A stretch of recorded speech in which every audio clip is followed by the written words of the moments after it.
बिस्मिल्लाहिर्रहमानिर्रहीम। आपने सुना होगा कि पिछले हफ्ते अशरे के दौरान में पेशावर में 2 सिखों को कत्ल कर दिया गया, और आपने शायद ये भी सुना हो कि सरगोदा में एक 80 साल के बूढ़े को तौहीन रसालत के जुर्म में एक नौजवान ने कत्ल कर डाला।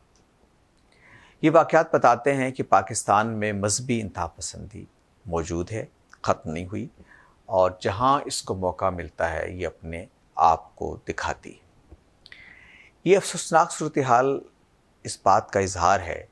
कि बज़ाहिर सियालकोट के हादसे के बाद जो हमने ये गुमान किया था कि सोसाइटी के अंदर एक बड़ी सतह पर गौर व फिक्र की तहरीक उठी है, बड़ी सतह पर एक सोच पैदा हुई है कि इस तरह के वाक़यात नहीं होनी चाहिए, कानून को हाथ में नहीं लेना चाहिए। मज़हब इस बात की तालीम नहीं देता कि आप कानून को अपने हाथ में लें, खुद ही मुद्दई बनें, खुद ही मुजरिम का तय करें और खुद ही उसका फ़ैसला दें और खुद ही उसके खिलाफ फ़ैसला सुनाएं।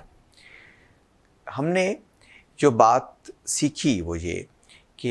ये सारे वाक़यात जब होते हैं तो थोड़ी देर के लिए एक लहर पैदा होती है, लेकिन उसके बाद जब चीज़ें हटती हैं तो मालूम होता है कि हर जगह हर चीज़ अपनी जगह पर मौजूद है। अब आप देखिए कि वो सारी तहरीकें जो इस तरह के मजहबी जज्बात पैदा करती हैं, न सिर्फ मौजूद हैं बल्कि उनके इज्तिमात होते हैं और वो ऐसे ही उसमें पुरहुजूम होते हैं, लोग बड़ी तादाद में शरीक होते हैं और लोगों के अंदर उनकी फ़िक्री तब्दीली के एतबार से कोई बड़ी चेंज नहीं आई। और उसकी वजह क्या है? उसकी वजह यह है कि हमारा वो मजहबी तबका, वो मजहबी फ़िक्र के रहनुमा जिन्होंने इन जज्बात की आबियारी की, उनकी सोच में कोई तब्दीली वाक़ई नहीं हुई। वो आज भी दीन की उसी तशरीह पर खड़े हैं। वो आज भी समझते हैं कि दीनी गैरत और हमीयत के तकाज़े वही हैं जो ये लोग अदा करते हैं जो सरेआम लोगों को कत्ल करते हैं। वो आज भी ये समझते हैं कि यही लोग हीरो हैं और इन्हीं का हमें गोया अपने हीरो का मतलब क्या होता है? आप जिनके पीछे चलते हैं, तो आपने गोया इनके पीछे चलना है, और इनके पीछे चलने का मतलब ये है कि इन जैसे तरीके अख्तियार करने हैं। तो ये सूरत हाल बता रही है कि पाकिस्तान में अगर कुछ दिन में बज़ाहिर एक खामोशी हमें दिखाई देती थी तो वो एक मसनूई खामोशी थी। सोसाइटी के अंदर बदकिस्मती से वो तबकात सब उसी तरह से मौजूद हैं जो पहले से थे, और उनके अंदर कभी एक लहर ज़्यादा उभर जाती है, कभी ज़रा कम दिखाई देती है। तो ये सूरत हाल उन सब लोगों के लिए तशवीश का बायस है जो पाकिस्तान के अंदर मजहबी बुनियादों पर एक जो हार्मनी है, एक हम आहंगी है, उसकी बुनियाद पर एक सोसाइटी की तश्कील चाहते हैं, जिनकी ये ख्वाहिश है कि हम दूसरों के मज़हब का एहतराम करें और दूसरे हमारे मज़हब का एहतराम करें। जो ये समझते हैं कि हर आदमी का ये हक़ है कि वो अपने मजहबी अफ़कार के मुताबिक ज़िंदगी गुजारे। हाँ, उसका ये हक़ नहीं है कि वो दूसरों के मजहबी जज्बात को मजरूह करे। इसके साथ अगर किसी को कोई शिकायत होती है किसी फ़र्द से, किसी ग्रोह से, कि उसकी कोई हरकत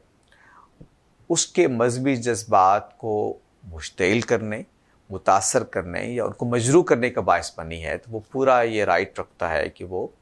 कानून के सामने अपना मुकदमा पेश करे। पाकिस्तान के अंदर ऐसे कवानीन मौजूद हैं जो ऐसे मुजरिमों को सज़ा देते हैं, और इस फ़िज़ा में ये ज़रूरी है कि हम अपने आप को ज़िंदा रखें फ़िक्री तौर पर, सियासी तौर पर, और ऐसे वाक़यात की रोकथाम के लिए अपने आप को हर वक्त तैयार रखें। पाकिस्तान की मजहबी फ़िक्र को, पाकिस्तान के उलमा को इस बारे में सोचना होगा कि जो कुछ हो रहा है ये कहीं ऐसा तो नहीं कि किसी रियासती जबर, रियासती प्रेशर की वजह से हमने जज्बात को थोड़ा सा लोगों को रोक दिया, लेकिन जब भी उनको मौका मिलता है वो उसका इज़हार कर देते हैं। अब मुझे दिखाई नहीं दिया कि सरगोदा के वाक़े पर हमारी मजहबी लीडरशिप की तरफ से कोई एहतजाज, कोई किसी तरीके से इसकी मज़म्मत सामने आई हो।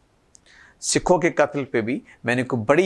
बड़े रद्द अमल को नहीं देखा। 1-2 अफराद ने इसकी तरदीद की, 1-2 अफराद ने इसकी मज़म्मत की, 1-2 अफराद ने इसकी ताबीर करने की कोशिश की, लेकिन ओवरऑल मुझे लगा कि सोसाइटी भी और ख़ास तौर पे हमारे मजहबी तबकात भी लताल्लुक़ रहे। ये कोई बहुत अच्छा साइन नहीं है ज़िंदगी के लिए। जो सोसाइटी मुसलसल इंतहापसंदी के नरग़े में रहे, उसको अपनी ज़िंदगी का सबूत देने के लिए बड़ी जद्दोजहद करने की ज़रूरत होती है। मुझे अफसोस ये है कि इस वक्त सियासत भी इंतहापसंदी के ज़द में है और मजहबी इंतहापसंदी पहले ही हमारे दरमियान मौजूद थी। अब ये भी सुनने में आ रहा है कि तहरीक तालिबान भी अपने आप को ज़िंदा कर रही है, और हम जानते हैं कि आजकल वो हुकूमत के साथ एक सीज़ फायर पर है, यानी उनके दरमियान फायरबंदी हुई है, लेकिन वो मौजूद है। और बदकिस्मती से अफ़गानिस्तान में तालिबान की आमद से हम जो गुमान किए बैठे थे کہ اس طرف سے سرحدیں محفوظ ہو جائیں گی، دہشت گردوں کو کوئی سپورٹ نہیں ملے گی، وہ ہماری توقعات بھی پوری نہیں ہوئیں۔ تو ابھی بھی TTP کے ساتھ جو مذاکرات ہو رہے ہیں اس میں طالبان، افغانستان کے طالبان جو ہیں وہ ثالث کا رول ادا کر رہے ہیں۔ گویا TTP کے ساتھ ان کا جو تعلق ہے وہ ابھی بھی موجود ہے اور وہ اس میں اپنا ایک کردار ادا کر رہا ہے۔ تو میں یہ سمجھتا ہوں کہ ساری صورتحال کو بہت اچھی صورتحال نہیں ہے سماجی اعتبار سے۔ تو وہ قوتیں جو پاکستان کو ایک پرامن معاشرہ بنانا چاہتی ہیں، وہ قوتیں یہ چاہتی ہیں کہ یہاں لوگ ایک دوسرے کے جذبات کا احترام کریں، ایک دوسرے کے افکار کا احترام کریں، اور جو یہ چاہتی ہیں کہ ہم ایک پرامن معاشرہ بنائیں، جو یہ چاہتی ہیں کہ جو مذہب کی وہ جو بنیادی تعبیر ہے، جو احترام انسانیت، لوگوں کے جذبات کا احترام سکھاتا ہے، اس کو ہم اپنے سامنے رکھیں۔ یہ واقعہ ہم بارہا سنتے ہیں سیرت کی کتابوں میں جو لکھا ہوا ہے کہ جب ابو جہل کا بیٹا اسلام لے آیا، اور ظاہر ہے کہ اسلام لانے کے بعد اس کی حیثیت ایک صحابی رسول کی ہو گئی، اور وہ صحابی رسول کا جو مقام اور مرتبہ ہے ہم اس سے اچھی طرح سے واقف ہیں، تاہم وہ ابو جہل کا بیٹا تھا، اور ابو جہل وہ آدمی ہے جس نے رسالت مآب صلی اللہ علیہ وسلم کو سب سے زیادہ ستایا تھا، جس نے اسلام کو سب سے زیادہ نقصان پہنچایا تھا، جس سے مسلمانوں کو سب سے زیادہ اذیت پہنچائی تھی۔ لیکن جب ان کے بیٹے نے اسلام قبول کیا اور رسالت مآب صلی اللہ علیہ وسلم کے سامنے آئے تو آپ نے ان کی آمد سے پہلے تشریف فرما صحابہ سے کہا کہ دیکھو ابو جہل کا بیٹا اکرمہ آ رہے ہیں اور انہوں نے اسلام قبول کر لیا ہے، تو ان کی موجودگی میں ان کے باپ کے بارے میں کوئی ایسی بات نہ کریں جو ان کو اچھی نہ لگے۔